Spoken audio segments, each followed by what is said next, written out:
ৰোহিত নিজৰ ৰেষ্টুৰেণ্টখনত বহি থকাৰ সময়ত তেখেতৰ বিজনেছ পাৰ্টনাৰ অশোক তাৰ কাষলৈ আহে আৰু কয়, ৰোহিত, এইবাৰ আমাৰ মেগীৰ ব্যৱসায়ত বহুত লাভ হৈছে, তুমি জানানে? কিন্তু যেতিয়া মই তোমাক পাৰ্টনাৰশ্বিপৰ কথা কৈছিলোঁ, তুমিতো মানাই কৰি দিছিলা। ঠিকেই কৈছা তুমি, মই ভাবিছিলোঁ আমাৰ মেগীৰ ব্যৱসায় নচলিবই। তেনেতে ৰোহিতৰ ৰেষ্টুৰেণ্টত কাম কৰা ৰামু সিহঁতৰ ওচৰলৈ আহে আৰু কয়, মালিক, এই ব্যৱসায়টোত লাভ হোৱাৰ আঁৰত অশোক বাবুৰ হাতৰ যাদু আছে। তেখেতে নিজে পাকঘৰত আহি মেগী বনাই বাবে ভাল হয়। ৰামু, কিমানবাৰ তোক ক'ব লাগিব, নিজৰ কামত কাম ৰাখ। আমাৰ কথাত তই মন দিব নালাগে। যা ইয়াৰ পৰা। এইখিনি কৈ ৰোহিত নিজৰ ঘৰলৈ বুলি আহিল। কি হৈছে? আপোনাৰ বহুত খং উঠা যেন লাগিছে। কি জানা মীনা, মই আৰু অশোক এক লগ হৈ ৰেষ্টুৰেণ্ট আৰম্ভ কৰিছিলোঁ। কিন্তু যাকে দেখোঁ তাই মাত্ৰ অশোকৰ গুণ গায়, মোৰ কথা কোনেও নুশুনে। গ্ৰাহকবিলাকেও কেৱল অশোক আৰু অশোকৰ নাম লৈয়ে চিঞৰে। আৰে, এইটোতো বহুত চিন্তা কৰিবলগীয়া বিষয়। এনেকৈ চলি থাকিলে সেই দিনটো দূৰত নাই আৰু যিটো দিনত গ্ৰাহকৰ মনৰ পৰা তোমাৰ নাম আঁতৰি যাব। কেতিয়াবা ভাবিছানে, যদি অশোকে তোমাক ব্যৱসায়ৰ পৰা উলিয়াই দিয়ে, তেতিয়াহ'লে তুমি কি কৰিবা? আৰে, এইটোতো মই কেতিয়াও ভবাই নাছিলোঁ। তুমি মোৰ পত্নী, গতিকে তুমি কোৱাচোন মই কি কৰোঁ? শুনা, ব্যৱসায় নিজৰ ঠাইত আৰু বন্ধুত্ব নিজৰ ঠাইত। তুমি সম্পূৰ্ণৰূপে প্ৰফেশ্যনেল হৈ যোৱা। তোমাৰ ওপৰত অশোকে বহুত বিশ্বাস কৰে। তুমি কি ক'ব বিচাৰিছা? আৰে বুদ্ধু, কেতিয়াই বুজি পাবা তুমি? অশোকে দিনত কিমান পেপাৰ চাইন কৰে, কেতিয়াবা খালী পেপাৰত চাইন কৰি ল'বা। ইয়াৰ পিছত অশোকে তোমাৰ আগে পিছে কৰি থাকিব আৰু মোৰ নামত সকলোবোৰ কৰি দিবা। আৰে বাহ, আজিতো তুমি সেইটো কথা সঁচা কৰি দিলা যে সকলোবোৰ ছাকচেছফুল মানুহৰ পিছত এগৰাকী মহিলাৰ হাত থাকে। দ্বিতীয় দিনা ৰোহিত অশোকৰ ঘৰলৈ গুচি গ'ল। কিন্তু তাত গৈ দেখিলে যে অশোক ক'ৰবালৈ যাবলৈ ওলাইছে। অশোক, তুমি ক'বালৈ যাবলৈ ওলাইছা নেকি বাৰু? হয় ৰোহিত, মই মোৰ পত্নীক আমাৰ নতুন কমলাৰ বাগানখন দেখাবলৈ নিব ওলাইছোঁ। অশোকৰ কথা শুনি ৰোহিতে মনে মনে ভাবিবলৈ ধৰিলে, আৰে বাহ, আজিকালি ইচোন কমলাৰ বাগানো কিনিবলৈ ধৰিলে। মোক মোৰ পত্নীয়ে ভালে দি হাৰিছে। এইকেইখন আমাৰ ব্যৱসায়ৰ লগত জড়িত কিছুমান পেপাৰ। ইয়াত তোমাৰ চাইন থকাৰ বহুত প্ৰয়োজন। এবাৰ তুমি ইয়াক পঢ়ি লোৱা। কেনেকুৱা কথা কৈছা বন্ধু? বিশ্বাস নামৰ এটা বস্তু আছে। আজিলৈকে তুমি যিখন পেপাৰত চাইন কৰি দিবলৈ কৈছা, মই কেতিয়াবা পঢ়িছোঁনে যি আজি মই পঢ়িম? ইয়াৰ পিছত অশোকে পেপাৰখন নপঢ়াকৈ চাইন কৰি দিলে। আৰু ইয়াৰ পিছত ৰোহিত সুখী হৈ নিজৰ ঘৰলৈ গুচি গ'ল।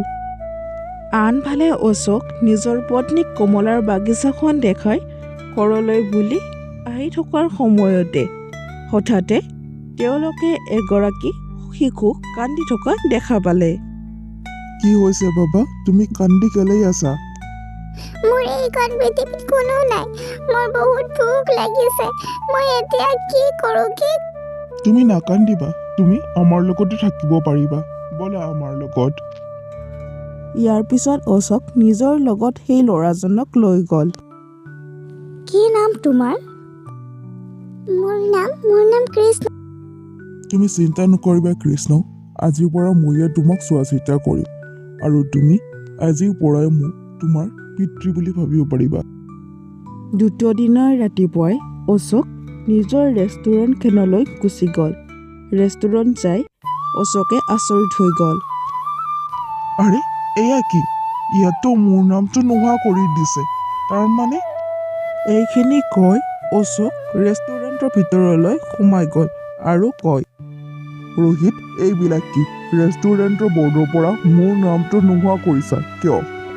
কেৱল ৰেষ্টুৰেণ্টৰ বৰ্ডৰ পৰা নহয় অশোক, এইখন ৰেষ্টুৰেণ্টৰ পৰা আৰু তোমাৰ ঘৰৰ পৰা নাম গুচোৱা হৈছে।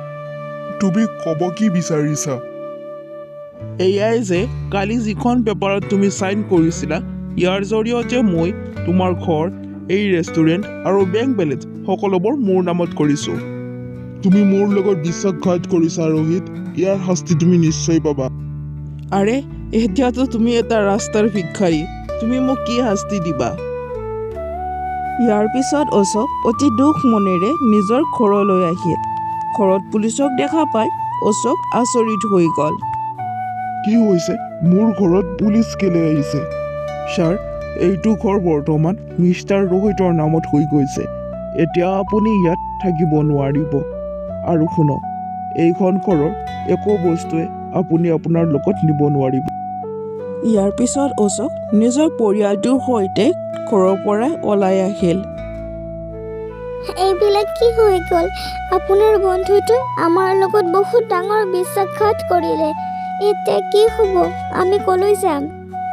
তুমি চিন্তা নকৰিবা ভাগ্যৱান। আমি আমাৰ কমলাৰ বাগিচাখনলৈকে যাওঁ। ব'লা, যাওঁ ব'লা। ইয়াৰ পিছত অশোক নিজৰ পৰিয়ালটোৰ সৈতে কমলাৰ বাগিচাখনলৈ গুচি গ'ল আৰু সেই ৰাতিটো কমলাৰ বাগিচাখনতে ভালদৰে কটায়। দেউতা, মোৰ ভোক লাগিছে, কিবা দিয়া মোক। ৰ'বা কৃষ্ণ, মই তোমাক কমলা এটাকে ছিঙি দিওঁ, ৰ'বা। ইয়াৰ পিছত অশোক কমলাজোপাৰ পৰা এটা কমলা ছিঙি আনিলে। আৰে এয়া কি? এয়াতো কমলাৰ ভিতৰত গৰম গৰম মেগী, কেনেকৈ? এইবিলাক দেখি অশোক আৰু অশোকৰ পত্নীয়ে আচৰিত হৈ গ'ল। ইয়াৰ পিছত যেতিয়া অশোক কমলাজোপালৈ চালে, দেখিলে যে য'ৰ পৰা কমলা ছিঙিছিল তাত এটা পুনৰ কমলা আহি গৈছে। এইবিলাক দেখিবলৈ পাই অশোক হাঁহি মাৰি নিজৰ পত্নীক কয়, এই কমলাটোৰ ভিতৰত মেগী কেনেকৈ আহিল ময়ো গম নাপাওঁ, কিন্তু এই মেগীৰ সুগন্ধিৰে মই গম পাইছোঁ যে এই মেগী ভাল দামত বিক্ৰী হ'ব। কিন্তু অশোক, এই কমলাৰ মেগী আমি বিক্ৰী কৰিম ক'ত?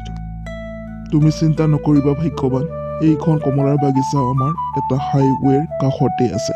আমি ইয়াতে এখন সৰু ষ্টল লগাই বিক্ৰী কৰিম। ইয়াৰ পিছত অশোক তাত এখন সৰু ষ্টল লগাই কমলা ফালি বহি গ'ল। তেনেতে এজন গ্ৰাহক আহে আৰু অশোকক কয়, আৰে আপোনাৰ নাম অশোক হয় ন? আপোনাৰ হাতৰ মেগীটো বহুত দূৰ দূৰলৈকে প্ৰসিদ্ধ, কিন্তু এতিয়া মই যি মেগী দেখিছোঁ এইটোতো অদ্ভুত। ইয়াৰ পিছত গ্ৰাহকজনে মেগী সোৱাদ ল'লে। আৰে বা, এই মেগীৰ সোৱাদটো একেবাৰেই আচৰিত। ইয়াৰ পিছত লাহে লাহে অশোকৰ দোকানত ভিৰ বাঢ়িবলৈ ধৰিলে আৰু লাহে লাহে অশোক আগতকৈও বহুত ধনী হৈ গ'ল। এনেদৰে অশোক আৰু অশোকৰ পত্নী ভালদৰে জীৱন যাপন কৰে।